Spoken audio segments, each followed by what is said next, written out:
I don't know why I keep doing this, but I've just recorded this video without pressing the record button. Again, this is the third video in a row that I've done this. It's kind of annoying. Welcome back, guys, to another Ultimate Spider-Man review. Today we are reviewing Ultimate Spider-Man issue 115, and this is continuing on from Green Goblin escaping from S.H.I.E.L.D, Spider-Man being captured by S.H.I.E.L.D, and all of that crazy stuff. So it's getting really interesting. Now, before we get into this issue, we need to go through what happened in the previous one. So as we know, Green Goblin escaped from S.H.I.E.L.D with Electro, and we got to see Spider-Man face off against Electro in what was, in my opinion, one of the best fights that we've seen recently in the Ultimate Spider-Man series, going through New York, chasing after Electro. And obviously Electro himself is just like a really unique character, just like by his personality and sort of how annoyed he gets by Spider-Man just being Spider-Man, so that's really cool. Again, I really liked the seriousness of Peter Parker getting Mary Jane and Aunt May out of the city pretty much straight away, like not even giving Green Goblin a chance to get to these guys. So it seemed like a very serious issue from Peter Parker's perspective, but as it came up to the end, Spider-Man actually got captured alongside Electro by S.H.I.E.L.D. And it's not exactly the best thing in the world because obviously Carol Danvers is like stepping in for Nick Fury, so Spider-Man's never met Carol Danvers before, so he's sort of got to give off an impression that he's the good guy in this situation. So we'll have to see how that plays out in this issue, but I have a feeling you guys will like it because I was quite surprised. Just before we get into the issue, I just want to urge you guys to follow me on Twitter and Instagram. The link's in the description. We've been talking about a lot of Spider-Man PS4 stuff on Twitter because obviously San Diego Comic-Con's going on at the minute, so it sort of keeps you in the loop and it's like a nice community. So yeah, if you want to be part of that,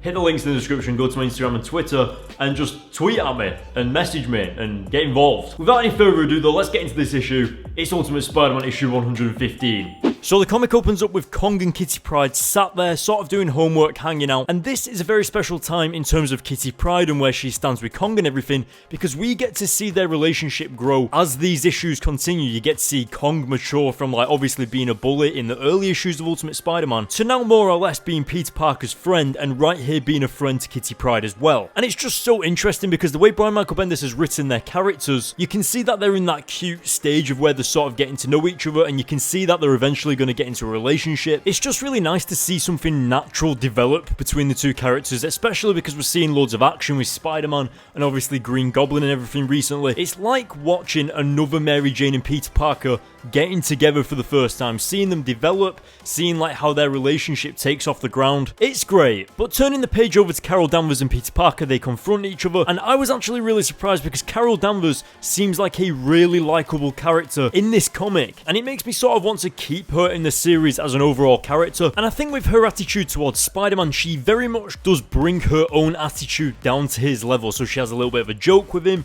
she fires his web shooters whilst he's sat there, she just seems really laid back and winging it, like she doesn't seem to really know what she's doing with him, and she just comes across as a really likable character. But of course, inevitably going over to Green Goblin, I love it how he's just kind of in this relaxed life at the minute. He almost seems like he's untouchable, but right now he's looking for his money, and I'm just wondering why. Like, I wonder what he wants his money for, because if he really needed it, he could just technically go to a bank and rob some money. Like, it's not really a big deal for him. But as you can see from now on, Norman Osborn is not a man to be trifled with, especially when he can activate his powers on command. That's pretty scary, but nonetheless, he looks super badass. Anyway, going back over to Carol Danvers, you can see that she knows quite a lot about Peter Parker, more so on his personal life, especially with going to high school, having a girlfriend, having clones. Like, that is a pretty major in-depth analysis of what Spider-Man / Peter Parker is. It's just really interesting. Now, whilst they're actually discussing this, Carol Danvers gets a call off one of her agents, so basically implying that Norman Osborn lit that lawyer up and then went to his house, found his money or whatever he was doing,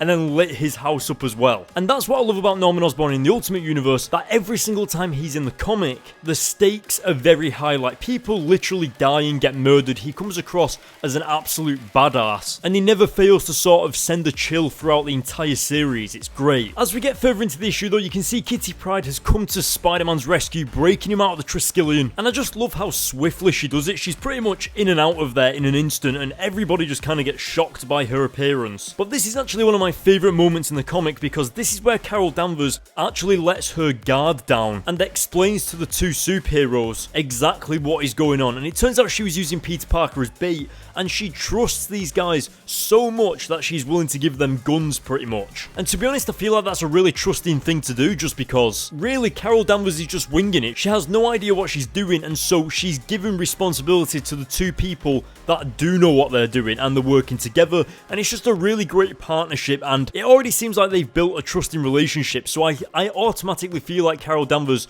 should stay in this series so much longer. Now the comic doesn't disappoint on the action either when we go over to find Green Goblin still looking for his money. And just like always, the humour is on point in the comic. Spider-Man always with the witty jokes towards Goblin, which really would just annoy him more. But just like in true Spider-Man classic fashion, Spider-Man's web shooters run out of fluid, and that is like the worst thing for Spider-Man. And again, what I like about this is that it sort of humanises Spider-Man's character even more, because he's made the mistake of not topping up his web shooters. And I would love to see Spider-Man out of Spider-Man Homecoming get into a situation like this as well, where he's falling out of a building or something and his web shooters run out at just the wrong time. Something along those lines. It'd be really interesting. But the comic actually comes to the end with a cliffhanger of Spider-Man falling to the ground and Green Goblin falling with him. Like always, it's a really good cliffhanger. But guys, that is the end of this issue. Let's go back on camera and talk about it a little bit more. Let's do it.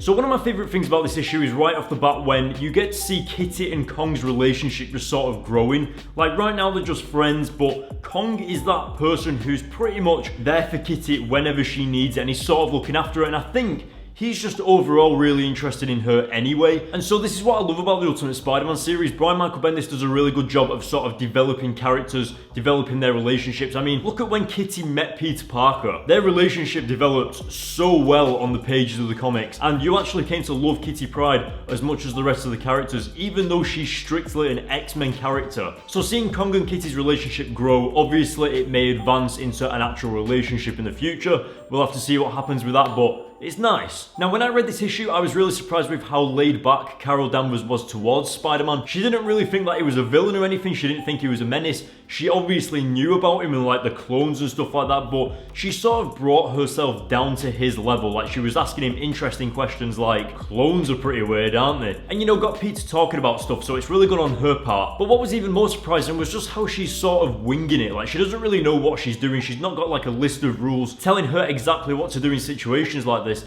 And I love how she handles it. And what's even better is that she actually uses Spider-Man and Kitty Pryde, because obviously they know what to do more than her. I feel really bad for saying this, but I like it how Spider-Man's web shooters ran out whilst he was fighting Goblin. That is just some like classic Parker look. And especially they probably ran out just because Carol Danvers kept shooting them like into thin air whilst Peter was in prison. So it's kind of Carol Danvers' fault that Spider-Man got into this situation. But the cliffhanger is so good in this issue because Spider-Man's not got any webbing, so he can't swing, like he can't save himself. Goblin's falling as well. We don't really care about Goblin because he's like the villain, like he can just hit the floor and survive. Spider-Man's probably going to go splat, so we're going to have to see how that next issue pans out at the beginning. But until we get to that, it's time to rate the issue, guys. So I'm going to give it a 9 out of 10. I've already spoken about the development of the relationship between Kitty and Kong. It's so nice to be able to watch that and sort of just see it grow. It's like at the beginning stages where it's like all cute and you're really interested in seeing what happens. And the comic really made me like Carol Danvers. I actually want to see her a little bit more. Now that is pretty much the end of this video, but when Spider-Man PS4 releases, I will be doing a live stream on the release day and obviously doing like a walkthrough and stuff like that on my YouTube channel. So if you want to see some of that and obviously more of these comic reviews,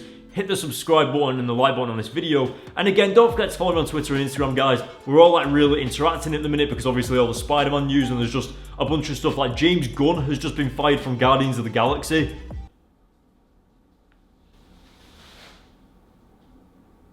But as always, guys, leave me a comment below, let me know what you thought about this comic and this video, and I will see you next time. Goodbye.